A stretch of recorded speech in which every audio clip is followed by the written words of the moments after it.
하나님 말씀 나누겠습니다. 펜은 칼보다 강하다. The pen is mightier than the sword. 교과에서 나오는 유명한 격언이지만 사실은 영국의 소설가이면서 극작가인 에드워드 벌워 레이튼이라는 사람이 1839년에 쓴 희곡 리셸리, 제가 프랑스어 잘 못해서 리셸리 or the conspiracy 라는 희곡에 처음 나온 말입니다. 리슐레는 어릴 때 우리 다 모두 읽어보았겠지만 소설 삼총사 The Three Musketeers에 나오는 그 악당, 그 추기경 악당이 나오죠. 그것에 관한 희곡입니다. 그래서 로마교는 그 삼총사를 금소로 정해서 읽지 못하게 했었습니다. 물론 여기서 말하는 펜은 칼보다 강하다 이 말은 기록된 글이 폭력보다 강하다는 뜻이죠. 근데 리턴은 어디서 이런 영감을 얻었을까요? 히브리서 4장 12절입니다. 하나님의 말씀은 살아있고 활력이 있어 좌우에 날선 어떤 검보다도 예리하여 혼과 영과 및 관절과 골수를 찔러 쪼개기까지 하며 또 마음의 생각과 뜻을 판단하나니, 하나님의 말씀이 검보다 예리하다는 이 히브리서 4장 말씀이죠. 기록된 하나님의 말씀이 좌우에 날선 어떤 검보다도 예리하다는 이 히브리서 말씀에 영감을 입어서 리턴이 그런 글을 썼다고 전해집니다. 그렇습니다. 하나님께서 친히 기록하신 하나님의 말씀은 죽어서 사장된 문서가 아니라 하나님께서 친히 숨결을 불어넣으신 살아있는 하나님의 말씀입니다. 그러므로 하나님의 말씀은 인간의 역사 속에서 시간과 공간을 초월해서 역사하는 강력한 힘을 가진 말씀이며 좌우에 날이 선 어떤 검보다도 예리한 말씀입니다. 에베소 6장에서는 하나님의 말씀을 성령의 검이라고 부릅니다. 영적 전쟁을 함에 있어서 없어서는 안 될 필수 무기 중 하나가 하나님의 말씀입니다. 하나님의 말씀은 그저 살아있는 것만이 아닙니다. 그저 살아있는 그런 말씀이 아니라 우리의 삶 가운데 살아서 움직이는 역동적인 말씀입니다. 하나님은 그저 살아서 숨만 쉬고 계시는 그런 하나님이 아니고 끊임없이 움직이시는 하나님이라는 뜻입니다. 하나님은 그저 소파에 앉아서 팔짱만 끼고 있는 그런 신상이 아니라 우리의 삶 가운데 역사하시는 하나님입니다. 그러므로 하나님의 말씀은 살아있고 활력이 있는 말씀입니다. 검이라는 것은 물건을 쪼개고 찌르는 무기입니다. 그리고 하나님의 말씀은 좌우에 양날이 선 검입니다. 하나님께서는 좌우에 양날이 선 검으로 우리의 심령을 찌르십니다. 그래서 찌른다는 말은 하나님께서 우리 인간의 그 내면 깊은 곳을 꿰뚫어 보시고 영혼의 생각과 잠재된 의식, 즉 우리의 의식뿐만 아니라 우리의 무의식까지도 찔러서 통찰하신다는 뜻입니다. 하나님께서는 우리 영혼과 관절과 골수를 찌르실 뿐만 아니라 또 쪼개시기까지 한다고 합니다. 하나님의 말씀이 우리의 심령을 뚫고 들어올 때에 우리의 마음의 뜻, 즉 우리의 의지가 드러나게 되고 우리의 모든 생각을 다 판단하십니다. 여기서 판단한다는 단어의 뜻은 크리티커스라고 하는데, 크리티커스라는 말은 조목조목 하나 다 따져서 비판하여 재판한다는 뜻입니다. 비판한다는 뜻의 영어 단어 criticize가 여기서 나왔습니다. 하나님의 말씀은 좌우의 날선 검과 같아서 우리의 영혼과 관절과 골수를 찌르고 쪼개서 그 속에 들어있는 중심, 곧 우리 내면에 들어있는 모든 생각과 의지와 감정과 이 모든 내면의 모든 것을 다 열어서 들여다보신 후에 재판하신다는 뜻입니다. 그 이후에는 지으신 것이 하나도 그 앞에 나타나지 않음이 없고 우리의 결산을 받으실 이의 눈앞에 만물이 벌거벗은 것 같이 드러나느니라, 그렇게 말씀하세요. 이 재판을 위해서 우리의 내면을 조사하시는데 하나님의 지으신 피조물 중에 하나님의 말씀 앞에 감출 수 있는 것은 하나도 없다는 뜻입니다. 여기서 하나님을 가리켜서 우리의 결산을 받으실 이렇게 번역했습니다. 결산을 받는다고 번역한 말은 마치 세금 정산을 하듯이 조목조목 모두 다 밝혀서 우리가 보고하지 않으면 안 되는 분이라는 뜻입니다. 우리가 반드시 보고해야 되는 분이라는 뜻이에요. 마치 세무사가 세무조사에 나와서 보고를 받듯 하나님의 검이 우리의 폐부를 뚫고 들어올 때에 우리는 스스로 자복하지 않을 수 없게 된다는 뜻입니다. 그렇게 해서 하나님 앞에 우리 내면의 모든 것이 다 벌거벗겨진 상태가 된다는 겁니다. 만물이 벌거벗은 것 같이 드러나느니라. 여기서 드러난다는 단어의 뜻은 동물을 도축하여 죽일 때 그 동물의 목을 뒤로 꺾어서 젖히는 동작입니다. 말하자면 유도의 조르기 같은 거예요. 형사가 여러분을 신문할 때 뒤에서 목을 조르면서 사실 자백하라고 하면 숨이 막혀서 자백하게 되지 않겠습니까? 하나님께서는 우리를 벌거벗기시고 우리의 목을 꺾으셔서 모든 자백을 다 받아내신다는 겁니다. 왜 우리의 목을 꺾으시겠습니까? 목이 곧은 백성이기 때문이죠. 하나님 앞에, 하나님의 눈앞에 감출 수 있는 것은 아무것도 없습니다. 그런데 하나님의 말씀, 이 성령의 검은 한쪽에만 날이 있는 것이 아니라 양쪽에 날이 서 있습니다. 하나님의 검은 양날이 있는 양쪽에 날이 선 검입니다. 무슨 뜻일까요? 이것은 하나님의 말씀의 양면성을 보여주죠. 의사의 손에 들린 메스는 사람을 수술해서 살리는 칼이고, 강도의 손에 든 칼은 피해자를 죽일 수도 있는 칼입니다. 그런 것처럼 하나님의 검 역시 우리를 죽이기도 하고 살리기도 하는 좌우에 날이 선 날카로운 검입니다. 하나님의 말씀은 우리를 치유도 하시며 심판도 하시는 성령의 검입니다. 예수께서 이 땅에 오신 것은 그 백성들에게는 큰 은혜요, 영원한 생명이요, 복이었지만 반대로 예수를 영접하지 않은 이들에게 예수님의 오심은 심판입니다. 동일한 사건이 그렇게 나타나죠. 하나님의 말씀을 받아들이고 그 계명을 지키는 자들에게 하나님의 말씀은 수술하는 메시어, 회복의 검이지만 반대로 그 말씀을 듣고도 지키지 않는 자들에게 그 말씀을 심판하는 멸망의 검이 됩니다. 노아의 홍수 때 그 물은 심판의 물이었지만 그 물 때문에 노아의 방주는 둥둥 떠서 살아났습니다. 동일한 물이 심판의 물도 되고 구원의 물도 되는 거예요. 하나님의 말씀은 치유의 검이며 동시에 심판의 검입니다. 죄와 악을 드러내어 회개에 이르게 하시며 드러낸 환부를 꿰매고 잘라내어서 치유하십니다.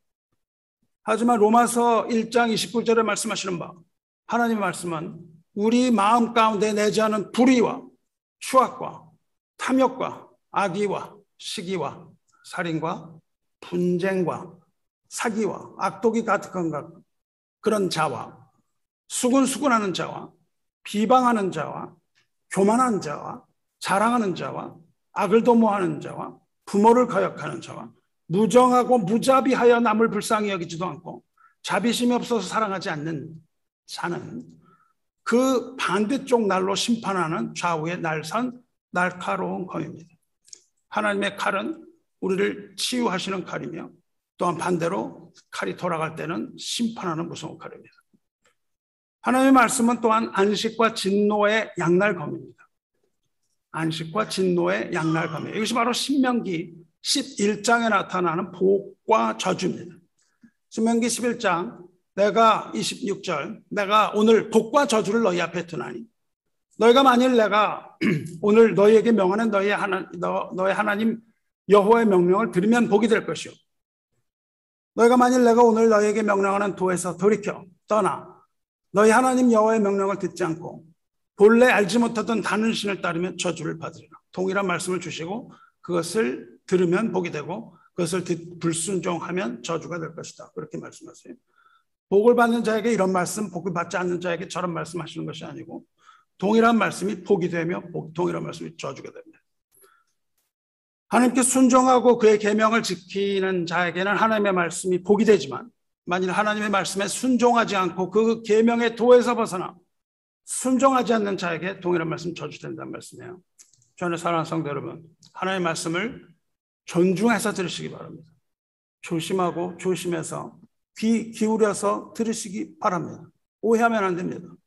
만일 저와 여러분이 오늘 이 말씀을 듣고 그 말씀에 순종하여 하나님을 따른다면 오늘 듣는 이 말씀이 여러분에게 복이 되고 소망이 되고 희망이 되고 여러분의 심령을 치유할 것이지만 만일 여러분이 오늘 듣는 이 말씀을 흘려듣거나 만홀히 여기며 그 말씀에 순종하지 아니하며 회개하지 아니하고 완악함을 풀지 않는다면 오늘 듣는 이 말씀은, 이 동일한 말씀은 심판의 칼이 되어서 여러분과 저의 심장을 찌르고 쪼개는 심판의 검이 될 것이기 때문입니다. 모세는 하나님께서 주시는 복과 저주를 그리심산과 에발산에서 선포합니다. 그리고 그 11장, 그 선포된 그 11장, 신명기 11장의 결론은 내가 오늘 너희 앞에 베푸는 모든 규례와 법도를 너희는 지켜 행하라. 그 말씀입니다. 이렇게 11장에서 복과 저주가 선포되는데 그 바로 앞장에 어떤 일이 일어나냐 하면 금송아지 숭배 사건이 일어나요. 그리고 십계명의 돌판을 깨뜨려 버린 후 모세가 호렙산에 올라가서 두 번째 언약의 돌판을 받던 내용이 10장입니다. 그 10장 앞에 9장이 오늘 읽은 말씀이에요. 모세가 받은 이 돌판을 십계명이라고도 부르지만 그것은 또한 증거판이라고도 부르고 혹은 언약의 두 돌판이라고 부릅니다. 모든 율법의 핵심이며 본질이요 기초인 이 십계명은 그냥 우리가 단순히 지키거나 지키지 말아야 할 그런 법이 아니라 이것은 하나님의 언약입니다.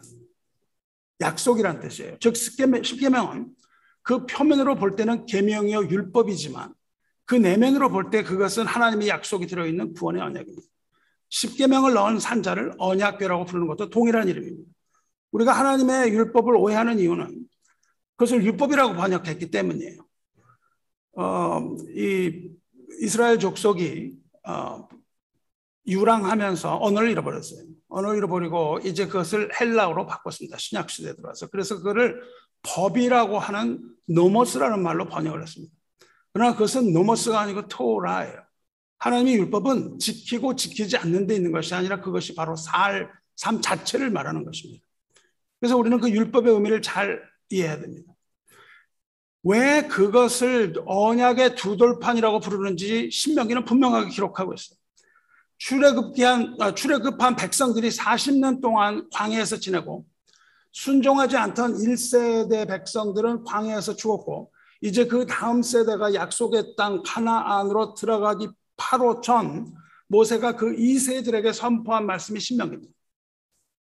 9장 1절을 보면 이스라엘에 들으라. 내가 오늘 요단을 건너.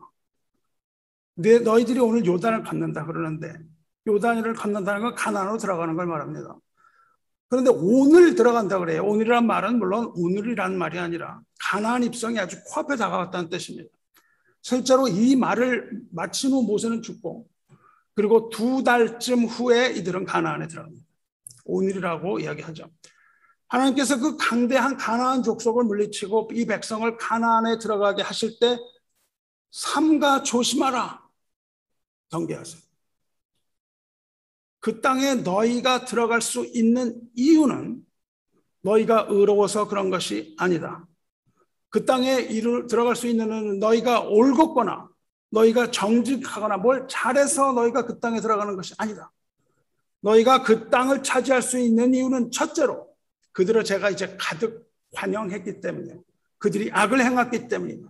하지만 더 중요한 둘째 이유는 너희 조상 아브라함과 이삭과 야곱에게 내가 그렇게 하겠다고 약속했기 때문이다. 이렇게 말씀을 하세요. 즉 하나님께서 그 백성을 보호하시고 그들에게 가나안으로 들어가게 하신 이유는 결코 그들이 가나안 족속보다 더 의롭거나 정직했기 때문이 아니라 오직 하나님께서 그 기쁘신 뜻대로 택하신 열조와 맺은 사랑의 언약 때문이라고 말씀하고 계세요. 백성은 그 언약에 의해서 하나님의 자비와 긍휼을 구했습니다.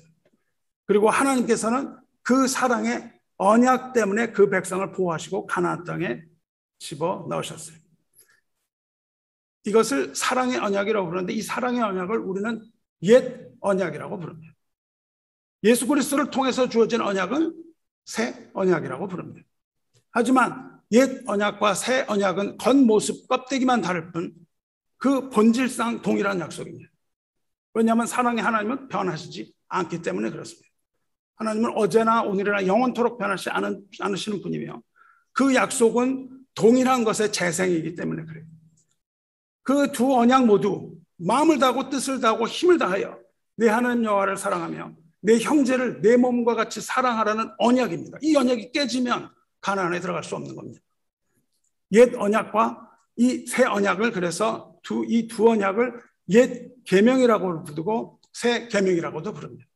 새 계명과 새 언약은 거의 동의어로 씁니다. 우리가 이 사랑의 계명을 생각할 때 자신의 공로를 내세울 수가 없는 겁니다. 오직 하나님의 은혜인 것을 기억하고 오히려 감사하는 마음으로 겸손으로 받을 수밖에 없는 거예요. 하나님께서는 이 이스라엘 백성들에게 너희는 공의롭지도 않고 너희는 정직하지도 않다 하실 뿐만 아니라 오히려 너희는 목이 곧은 백성이라고 말씀하십니다. You are the stiff-necked people. 그렇게 말씀하세요. 목이 곧은 백성이란 완고하고 믿지 않으며 하나님의 말씀을 듣지도 않고 순종하지 않는 백성을 말합니다. 그 백성을 가나안 땅에 보내시는 거예요. 그들은 애굽에서 나올 때부터 불순종하여 하나님을 진노하게 하고 그때부터 계속해서 하나님을 거역했어요. 거역이라는, 여기서 거역했다고 하나님 말씀하시는데 거역이라는 말은 히브리어로 마라라는 것인데 마라라는 말의 뜻은 쓰라는 겁니다. 너희가 거역함이 나에게 쓰다고 말씀하고 계시는 거예요. 하나님께 불순종하고 반역하는 것은 하나님의 마음을 쓰라리게 하는 불순종의 죄입니다. 주님의 말씀을 청종하고 순종하여서 주님을 기쁘시게 하기를 축원합니다. 그런데 사실은 목이 곧은 그 백성은 그들뿐이 아닙니다. 목이 곧은 그 백성은 저와 여러분을 포함한다는 사실을 잊어서는 안 됩니다. 목이 곧은 백성은 내 옆에 앉아있는 형제가 아니고 목이 곧은 목성은 나예요. 나라는 겁니다. 하나님께서는 이 목이 곧은 백성을 진멸하겠다고 하십니다. 하나님께서 목이 곧은 백성을 진멸하려고 하자 모세가 하나님의 산 호렙에 올라가요. 모세가 얼마나 수고했는지 이걸 보면 안쓰러울 정도입니다. 그 산을 얼마나 오르락 내리락 불순종할 때마다 그냥 산을 오르고요. 산을 오르는 게 얼마나 힘들었겠습니까? 그런데 모세는 거기서 하나님께서 그 백성을 진멸하겠다고 하시니까 하나님의 산 호렙에 올라가요. 그래서 거기서 그는 하나님의 긍휼과 하나님의 자비와 하나님의 용서를 바라면서 40일 동안 금식하며 그 앞에 엎드립니다. 그때 하나님께 받은 것이 십계명의 돌판입니다. 십계명의 돌판은 그렇게 주어졌습니다. 자, 이제 이만하면 십계명의 돌판의 의미를 여러분 아시겠습니까? 그 십계명은 공의로운 백성에게 주시는 계명이 아니고 우리와 같이 하나님 앞에 목이 곧은 백성에게 주신 하나님의 언약입니다. 우리에게 주신 하나님의 언약이에요. 하나님을 사랑하고 그 계명을 지키는 자에게는 천대까지 은혜를 베풀 것이지만 순종하지 않는 자에게는 그 죄를 갚되 3대까지 갚으시라는 그 말씀을 하세요. 하나님께서는 이 돌판을 직접 새기십니다. 첫 번째 돌판은 하나님이 돌판도 준비하시고 글씨도 쓰셨어요. 두 번째 돌판은 모세에게 돌판을 준비하라고 하십니다. 이 돌판을 직접 새겨서 이렇게 말씀하십니다. 새겨서 주시면서 일어나 속히 내려가라. 내가 애굽에서 인도하여낸 내 백성이 스스로 부패하여 내가 그들에게 명령한 도를 속히 떠나 자기를 위하여 우상을 부어 만들느니라. 내가 이 백성을 보았노라. 이는 목이 곧은 백성이니라 말씀하세요. 십계명을 뱉는 시점에서 십계명을 받고 있는 그 시점에 백성들은 산 아래서 금으로 송아지 우상을 만들어서 경배했습니다. 그런데 하나님께서는 이제 더 이상 내 백성이라고 안 부르세요. 내 백성이라고 부르시지 않고 네가 인도하여낸 내 백성이라고 부르세요. 더 이상 내 백성 아니라고 말씀하십니다. 성도 여러분, 모세에게 있어서 이보다 두려운 말씀이 어디 더 있겠습니까? 하나님께서 내가 인도하여낸 내 백성이라고 하세요. 우상 숭배로 인해서 하나님과 맺은 언약이 파기됨을 뜻합니다. 더 이상 그들의 하나님이 아니고 그들의 백성, 하나님의 백성이 그들은 하나님의 백성이 아니라고 하심으로 모세가 그 앞에서 얼마나 두렵고 떨렸겠습니까? 그래서 산 아래로 내려간 모세는 분기가 탱천한 겁니다.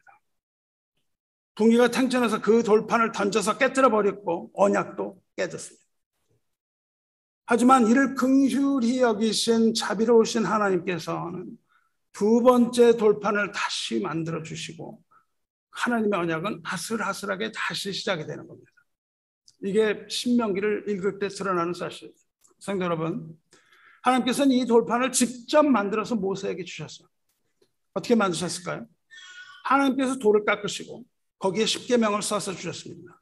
어떻게 돌판에 쓰셨겠습니까? 철필로 쓰셨겠습니까? 아닙니다. 여호와께서 두 돌판을 내게 주셨으니 그 돌판에 글은 하나님이 손으로 기록하신 것이요, 너희 총회 날에 여호와께서 산상불 가운데서 너희에게 이르신 모든 말씀을 손으로 기록하셨다는 거예요. 하나님께서는 손으로 십계명을 기록하셨습니다. 그런데 엄밀히 말하면 손으로 번역이 되었지만 손가락입니다. 하나님께서 손가락으로 써서 모세에게 주셨습니다. 손가락으로 십계명의 율법을 쓰셨다는 거예요. 하나님의 손가락은 심판의 손가락입니다.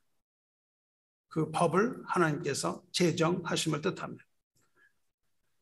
우리가 지난주에 돌아본 다니엘서 5장에도 흰 회벽에 심판의 글을 쓰는 하나님의 손가락이 나타나죠. 벨사살 왕이 잔치를 벌이고 예루살렘 성전에서 가져온 그릇들로 술을 마시고 파티를 열고 있을 때에 촛대 건너 흰 벽에 손가락이 나타나서 메네메네 대결을 우루하신 또 세고 달아보았더니 무게가 부족하였다. 그렇게 심판의 손가락이 어두운 가운데 그 심판의 손가락이 나타나서 글을 쓰는 거 보지 않았습니까? 글을 쓰시는 하나님의 손가락은 심판의 손가락입니다. 인간은 펜으로 판결문을 써요. 땅에다가 보통 막대기로 씁니다. 하지만 하나님은 손가락으로 판결문을 쓰십니다. 그런데 손으로 판결문을 쓰시는 분이 또 있습니다. 그분이 누구냐면 하나님의 아들 우리 주 예수 그리스도이십니다. 그 얘기를 하기 위해서 우리는 오늘 읽은 요한복음 8장으로 갑니다. 이 요한복음의 이야기는 너무나 유명해서 기독교인이 아니라도 온 세상이 다 아는 얘기입니다. 예수님께서 감람산으로 가셨다가 다시 예루살렘 성전으로 들어와서 가르치셨습니다. 그러자 그의 말씀을 듣기 위해서 수많은 군중들이 몰려들었습니다. 그리고 거기서 아주 시끄러운 일이 발생하죠. 서기관들과 바리새인들이 여자 한 사람을 끌고 온 겁니다. 여자를 끌고 와서는 거기 모여있는 사람들 가운데 세웁니다. 그 사람들이 쭉 둘러섰겠죠. 그리고 예수님께 이렇게 묻죠. 선생이여, 이 여자가 간음하다가 현장에서 잡혔나이다. 모세는 율법에 이러한 여자를 돌로 치라 명하였거니와 선생은 어떻게 말하겠나이까 묻습니다. 이 질문은 다분히 음해성 발언입니다. 이것은 간음한 여자를 어떻게 판결할 건가 물어보는 질문이 아니죠. 그걸 정말 몰라서 예수님께 묻고 있는 것이 아닙니다. 서기관들은 성경을 필사해서 기록하던 사람들이므로 이 사람들은 성경에 관하여 아주 잘 알고 있던 사람들이며 바리새인들은 모세율법을 잘 알고 모세율법을 지켜야 한다고 주장하던 사람들입니다. 그러니까 이들은 레위기 20장의 그 율법에 정통한 사람들이었고 그 답을 잘 알고 있던 사람들입니다. 그런데 예수님께 물어보죠. 그런데 그들은 간음한 이 여인을 끌어다가 많은 사람들 앞에 수치스럽게 세우고 그 여인을 어떻게 처리하는 것이 좋겠냐고 묻고 있습니다. 모세를 통해서 하나님의 주신 율법에는 간음한 여인은 돌로 쳐 죽이라고 했는데 모세의 율법에 따라 죽이는 것이 좋겠습니까? 아닙니까? 이렇게 물어보죠. 그런데 그 의도가 6절에 나와 있죠. 저희가 이렇게 말하면 고발할 조건을 얻고자 하여 예수를 시험함이라. 지금도 물론 그렇지만 당시 이스라엘을 통치하고 있던 로마법은 민가인의 사형 집행을 허락하지 않았습니다. 그러므로 만일 예수께서 모세의 율법에 따라서 돌로 쳐 죽이는 것이 마땅하다, 그러니까 돌로 쳐 죽여야 한다고 말씀하시면 그것은 로마법을 위반하는 것이죠. 그래서 예수는 그렇게 이야기하는 순간 끌려가서 로마법에 의해 처형당하게 됩니다. 만일 돌로 쳐 죽여는 주서는 안 된다 그렇게 말씀하시면 그거는 모세 율법 지키지 않아도 되는 거야 그렇게 말씀하시니까 예수는 유대인의 법정으로 끌려갑니다. 예수님이 예스 하시든 노 하시든 로마의 법정 아니면 유대인의 법정으로 끌려가시게 되는 것이죠. 그것이 그들의 심산이었죠. 이 교활한 관계에서 벗어나기 아주 어려운 상황이 된 겁니다. 예스 할 수도 없고 노 할 수도 없는 거예요. 예수님이 지혜의 예수님인데 여러분도 누가 이렇게 할까요? 저렇게 할까요? 물으면 어떻게 대답해야 됩니까? 예스도 하지 마시고 노도 하지 마셔야 되는 거예요. 예수님은 예스도 하지 않으시고 노도 안 하고 언제나 그렇게 대답하십니다. 이때 예수님이 하신 행동이 아주 유명한 것이죠. 예수께서는 그 질문에 그렇다 혹은 아니다 예스 노 대답하지 아니하시고 어떻게 하셨어요? 몸을 굽혀서 손가락으로 땅에 뭐라고 쓰셨습니다. 그러니까 7절에서 그들이 묻기를 맞이하냐는지라 대답하라고 계속해서 예수님을 압박을 하는 거예요. 대답하라고. 근데 예수님은 손가락으로 무언가 땅에 쓰셨습니다. 그들은 가늠한 여자를 돌로 치는 게 옳은 것이냐 아니냐 이렇게 집요하게 물어댔습니다. 그때 예수께서 손가락으로 땅에 뭐라고 쓰신 후에 일어나서 그 유명한 말씀을 하시죠. 너희 중에 죄 없는 자가 먼저 돌로 치라. 이 유명한 말씀 하세요. 여러분 이 말씀 들을 때 어떠세요? 이것은 율법입니까 아닙니까? 이것은 율법입니다. 그렇게 해야 되는 거예요. 죄 없는 자가 돌로 치는 겁니다. 그러니까 예수님은 율법을 그대로 말씀하셨어요. 분명히 예수께서는 돌로 쳐라 그렇게 말씀하셨습니다. 치지 말라고 얘기 안 하셨어요. 돌로 쳐라. 그런데 죄 없는 자가 돌로 치라 그렇게 말씀하시는 겁니다. 그리고는 다시 몸을 굽혀서 두 번째로 손가락으로 땅에 무언가 쓰셨습니다. 그러자 거기 있던 사람들이 양심의 가책을 받아서 어른으로부터 시작하여 젊은이까지 하나씩 나갔다고 되어 있어요. 그들이 하나씩 나갔다는 것은 자발적으로 뭐 그렇게 생각해서 나갔다는 것이 아니라 머뭇머뭇하면서 마지못해 하나씩 억지로 떠났다는 표식입니다. 목이 곧고 마음이 강팍한 이들은 예수님의 말씀에 동의해서 떠난 것이 아니라 양심의 가책을 받아서 어쩔 수 없이 떠났다고 되어 있어요. 그런데 여기서 우리를 한없이 궁금하게 만드는 것이 있죠. 도대체 예수께서는 땅에 뭐라고 쓰셨느냐? 이 질문이에요. 땅에 도대체 뭐라고 쓰셨는가? 그들이 떠난 이유는 예수의 말씀 때문이라고 기록되어 있습니다. 그러니까는 너 중에 죄 없는 자가 먼저 돌로 치라. 이 말씀 때문에 떠났다고 기록이 된 건데 그들은 예수님의 그 말씀에 찔려서 떠날 수밖에 없었습니다. 그런데 여기서 예수님의 말씀이란 너희 중에 죄 없는 자가 먼저 돌로 치라는 그 말씀이기도 하지만 또한 이 시점에서 예수께서 땅에 무엇라고 쓰셨기 때문에 그들의 귀에 들린 말뿐만 아니라 땅에 쓰신 말씀을 암시적으로 포함합니다. 왜냐하면 말씀이라는 것은 이야기를 하기도 하지만 말씀이라는 것은 기록을 하기 때문에 그래요. 그런데 거기 있던 사람들은 그거를 잘 이해하고 있던 사람들입니다. 그래서 예수님께서는 마귀를 이기실 때 어떻게 하세요? 기록되었을 때 그렇게 말씀하시거든요. 기록되었다라는 것은 그것은 하나님의 말씀이라는 뜻이에요. 여기 이 사실에 대해서 많은 추측들이 난무하고 이것이 성경의 난제로 여겨집니다. 그냥 수많은 사람들이 이게 뭐라고 썼을까 궁금해서 얘기했는데 어떤 사람은 그 땅에 그 사람들의 죄명을 썼다. 자, 너는 이제 살인죄, 너의 판결은 이거 뭐 이렇게 쓰셨다고 생각하는 사람도 있고 뭐 여러 가지 그 의견들이 있습니다. 하지만 예수님께서 땅에 쓰신 것이 뭔지에 대해서는 구체적으로 알지 못합니다. 성경이 그렇게 얘기하기 때문에. 다만 여기서 사도 요한은 강조를 해요. 사도 요한이 강조하는 것은 손가락으로 쓰셨다는 것을 강조합니다. 그리고 2번 쓰셨다고 강조를 해요. 또 별 얘기가 나오지 않고요. 손가락으로 쓰셨다. 2번 쓰셨다. 이렇게 강조해서 말합니다. 예수께서 손가락으로 2번을 쓰시자 그들의 양심의 가책을 받아 그 자리를 떠나고 말았습니다. 그런데 여기서 주목할 것이 있습니다.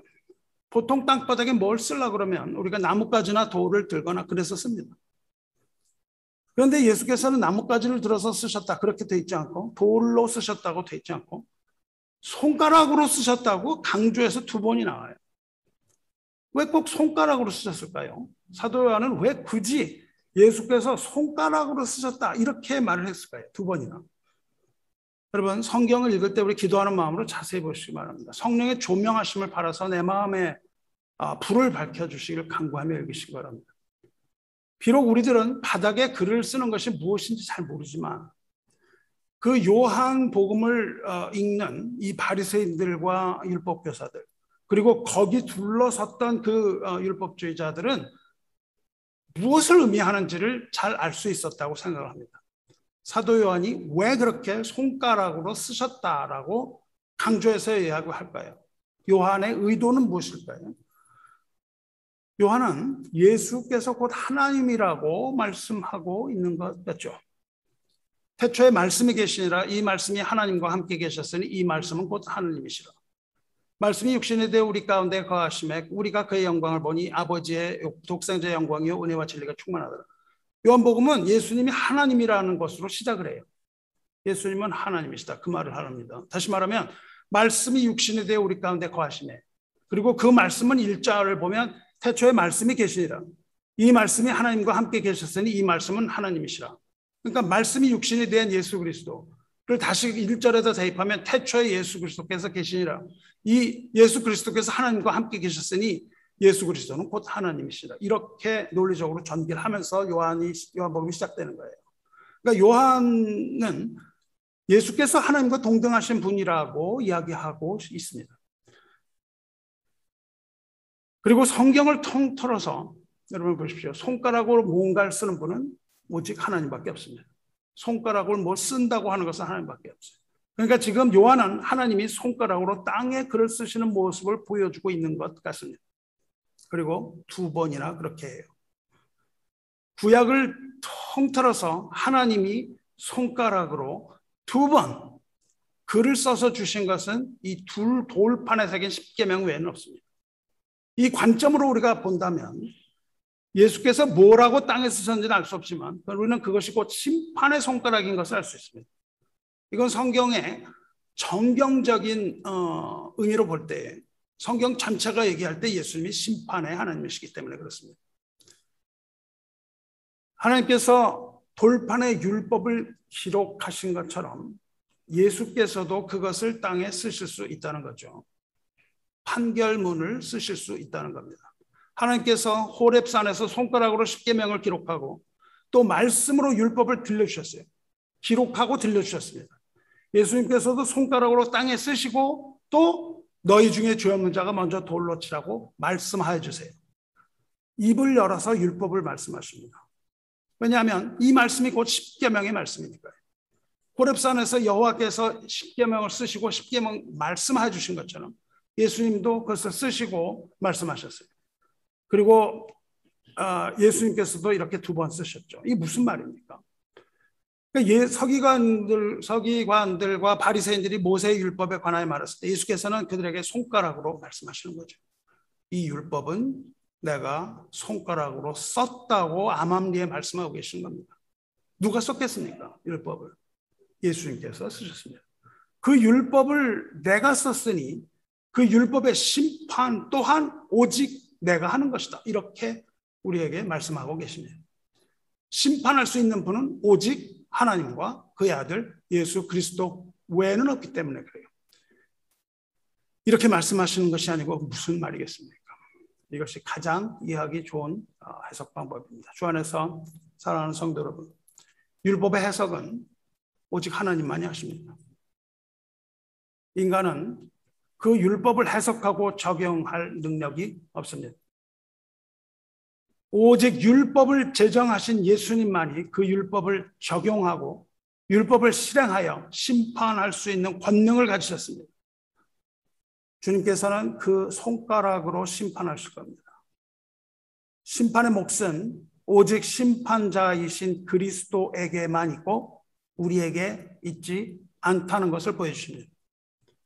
바리새인들은 이 여인의 죄를 묻기 위해 예수 앞에 나온 거 아닙니다.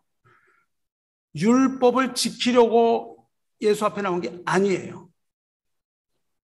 예수를 함정에 빠뜨리기 위해서 나왔습니다. 그 음모는 거의 완벽했습니다. 하지만 그들은 율법을 주신 하나님의 뜻을 잊고 있었습니다.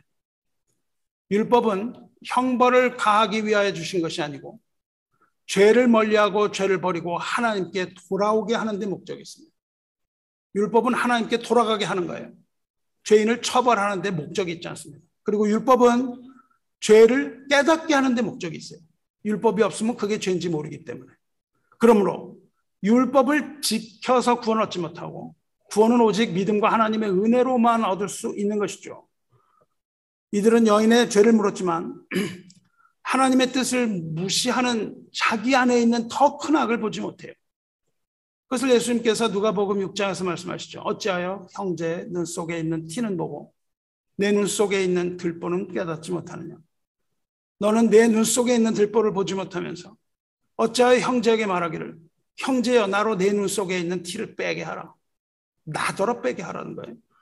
할 수 있느냐. 외식하는 자여 먼저 내 눈 속에서 들보를 빼라. 그 후에야 내가 밝히 보고 형제의 눈 속에 있는 티를 빼리라 말씀하세요. 그래서 자기 속에 있는 그 티는 보지 못하고 이 여인을 정죄하고 판단하기를 그치지 않았고 오히려 예수를 공경에 빠지려고 했습니다. 하지만 예수께서 글을 쓰고 말씀하시죠. 너희 중에 죄 없는 자가 먼저 돌로 치라. 죄 없는 자가 돌로 칠 수 있습니다. 죄 없는 자라는 것은 범죄한 적도 없고 앞으로 범죄할 가능성도 없고 죄와 욕심에서 완전히 벗어난 사람, 흠결이 없는 완전한 사람을 말합니다. 하지만 그런 사람, 그런 의인은 세상에 존재하지 않습니다. 기록된 바 의인은 없나니 하나도 없으며 깨닫는 자도 없고 하나님을 찾는 자도 없고 다 치우쳐 함께 무익하게 되고 선을 행하는 자는 없나니 하나도 없도다. 그러므로 너희 중 죄 없는 자가 먼저 돌로 치라는 이 말씀은 실제로 죄가 없는 자는 심판할 수 있다는 말이 아니라 그 누구도 하나님의 율법을 가지고 다른 사람을 심판할 수 없다는 말씀입니다. 하나님의 율법을 가지고 그 누구도 심판할 수 없다. 그 말씀이에요. 그 누구도요. 야고보 사도는 형제를 판단하지 말 것과 더 나아가서 욕을 하지 말라 그랬습니다. 형제에게 욕을 하지 말라. 형제에게 비방하지 말라. 야고보 4장에 형제들아 서로 비방하지 말라. 형제를 비방하는 자나 형제를 판단하는 자는 곧 율법을 비방하고 율법을 판단하는 것이라. 형제를 비방하는 게 아니라 그것은 율법을 비방하는 거래요. 형제를 판단하는 것은 율법을 판단한다는 것입니다. 내가 만일 율법을 판단하면 율법의 준행자가 아니요 재판관이거든. 비방하는 마음속에 이미 형제를 정죄했다는 겁니다. 우리가 욕할 때 이미 형제를 정죄했다는 거예요. 만일 형제를 비방하거나 판단하는 것은 뭐 그렇게 해서는 안 된다는 그런 율법을 비방하고, 율법은 뭐라고 그러니까 형제를 비방하지 말라 율법이 말했어요. 근데 형제를 비방하는 것은 뭘 비방하는 거예요? 율법을 비방하는 거예요. 하나님, 아니 저런 자를 내가 어떻게 욕하지 않을 수 있습니까? 율법을 비방했다는 겁니다. 마땅히 비방할 사람을 왜 비방하지 말라고 하세요 하는 그런 율법은 하나님은 어디서 만들어 갖고 나한테 적용합니까? 이 말 한다는 겁니다. 형제를 판단하는 것도 마찬가지입니다. 형제를 판단하지 말라 하셨는데 판단하고 하나님 왜 판단하지 말라고 하십니까? 이렇게 말한다는 거예요. 그래서 오히려 자기가 만든 잣대로 하나님을 판단하는 겁니다. 우리가 굉장히 짓기 쉬운 죄입니다. 우리가 하나님을 계속 판단해요. 하나님 하지 말라고 그러셨는데 그런데요 하나님, 그런데요 하나님 계속 하나님 판단합니다. 율법을 왜 주셨습니까? 네가 지켜 그러고 주신 겁니다. 내가 지키라고 주셨는데 그 율법을 가지고 형제를 판단하는 데 씁니다. 그렇게 주신 것이 아니에요.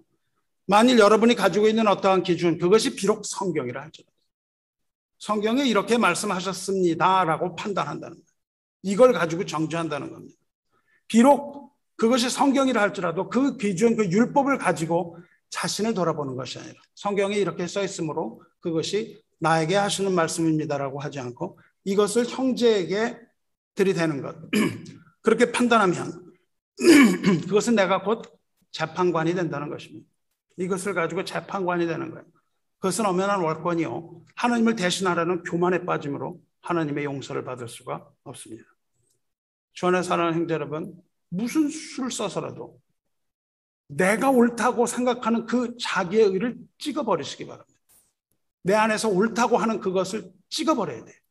무엇으로 찍어버립니까?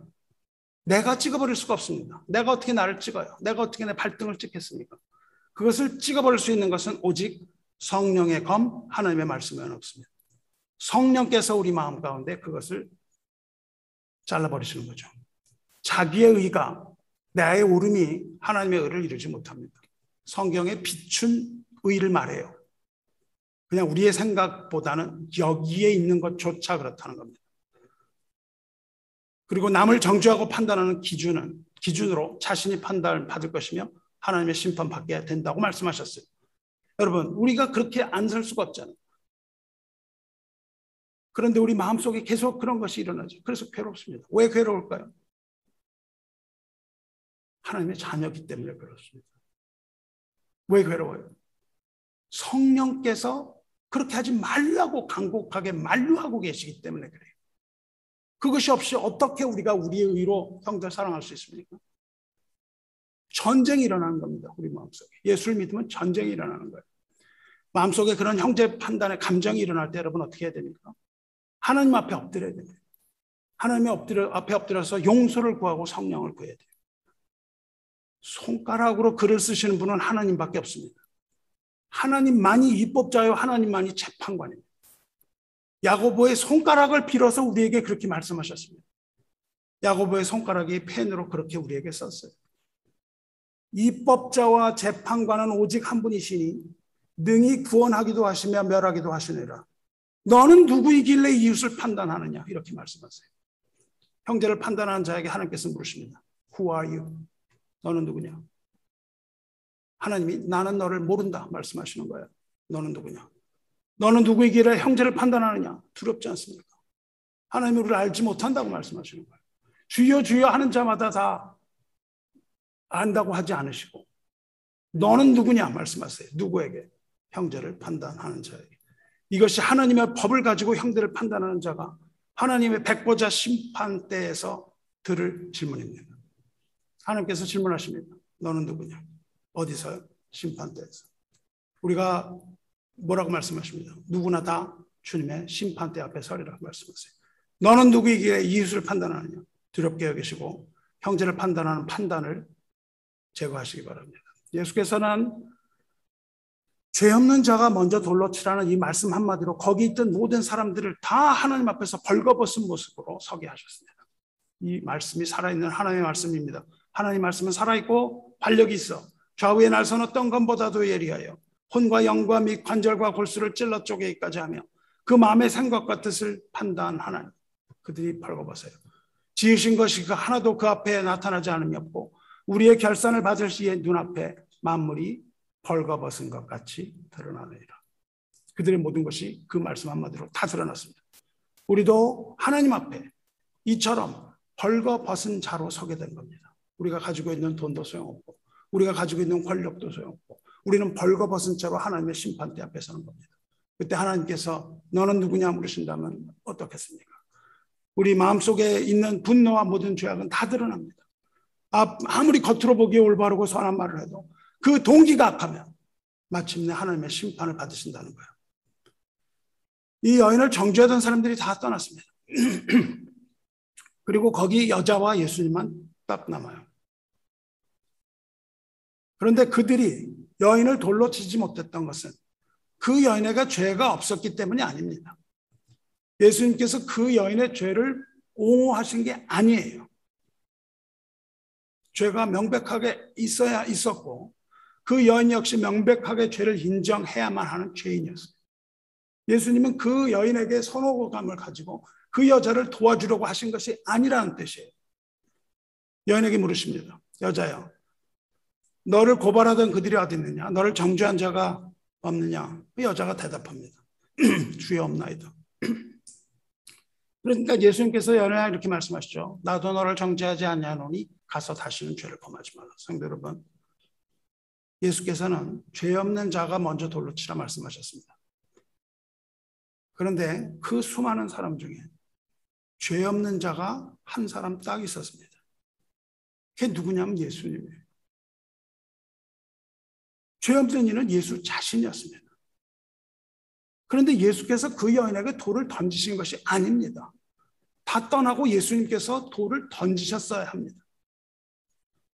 죄가 없음으로 심판할 수 있는 오직 한 사람 예수님께서 지금 그 여인의 죄를 용서하고 계시는 겁니다. 어떻게 그럴 수 있을까요? 왜 예수님은 율법을 안 지켜요? 왜냐하면 예수님이 입법자요, 재판관이요, 그것을 해석하는 분이기 때문에 그렇습니다. 예수님께서 이 세상에 오신 이유는 정죄하고 심판하기 위해서가 아닙니다. 예수님의 이 세상에 오신 것은 잃어버린 양을 찾아 구원하기 위하여 오셨기 때문입니다. 어떻게 그렇게 하실 수 있었을까요? 갈라디아서 3장에 나오는 것처럼 그리스도께서 우리를 위하여 저주를 받은 바 되사 율법의 저주에서 우리를 속량하셨으니 기록된 바 나무에 달린 자마다 저주 아래 있는 자라 하셨습니다. 주님께서 그 여인을 위하여 대신 저주를 받으시고 그 여인을 율법의 저주에서 속량하셨으므로 그리스도 예수 안에 있는 자에게는 결코 정죄함이 없다고 말씀하시는 거예요. 하지만 예수께서는 그렇게 하시지만 이렇게 요구하십니다. 가서 다시는 죄를 짓지 말라. 그렇게 말씀하세요. 예수님의 목적은 무엇입니까? 죄로 인한 심판이 아니라 죄를 짓지 않는 것이죠. 사랑하는 성도 여러분, 예수님의 용서는 죄를 묻지 않고 용서하시는 용서입니다. 하지만 이 용서는 죄와의 완전한 단절을 요구하세요. 주님께서는 다시 올 것을 약속하셨습니다. 그리고 다시 오실 때는 이제 구세주가 아니라 심판주로 오십니다. 예수님께서 그 땅에 쓰셨던 그것 다시 쓰십니다. 이미 쓰고 계세요. 어디다 쓰고 계십니까?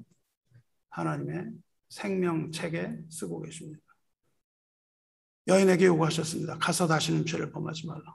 저는 사랑하는 성도 여러분, 우리는 다 너나 할 것 없이 죄인입니다. 특정한 죄를 꼬집을 수 없습니다. 하지만 우리도 그리스도 안에 있으면 결코 정죄함이 없습니다. 하지만 그리스도 밖에 있다면 마지막 날 심판을 면치 못합니다. 주님은 손가락으로 그 공의의 율법을 쓰셨어요. 그 손가락으로 쓰신 그 율법이 공의의 십계명입니다. 하지만 이미 말했듯이 동시에 이 십계명은 사랑의 언약입니다. 그렇다면 그리스도께서 손가락으로 무엇을 쓰셨겠습니까? 무엇을 쓰셨다고 말할 수 없습니다. 그러나 그 쓰여진 것은 우리가 추측하여 보건대 실제 쓰였다는 것이 아니라 주님의 그 마음은 사랑입니다. 사랑의 언약이에요. 바닥에 쓰신 사랑. 그 사랑의 주님이 주신 것. 그 사랑이 주님의 새 언약이고 새 계명이기 때문에 그렇습니다. 새 계명을 너에게 주노니 서로 사랑하라. 내가 너희를 사랑한 것 같이 너희도 서로 사랑하라. 너희가 서로 사랑하면 이로써 그 모든 사람이 너희가 내 제자인 줄 알리라. 내가 아버지의 계명을 지켜 그의 사랑 안에 거하는 것 같이 너희도 내 계명을 지키면 내 사랑 안에 거하리라. 그리스도의 사랑 안에 거하지 못하면 구원이 없습니다. 그리스도의 사랑 안에 거하지 못하면 심판을 면치 못합니다. 어떻게 하면 그리스도의 사랑 안에 거합니까? 그의 사랑 안에 내가 거하는 것, 내가 아버지의 사랑 안에 거하는 것 같이 너희도 내 계명을 지키면 내 사랑 안에 거하리라. 이 계명을 지키는 자는 죄가 용서받고 상처가 치유받을 겁니다.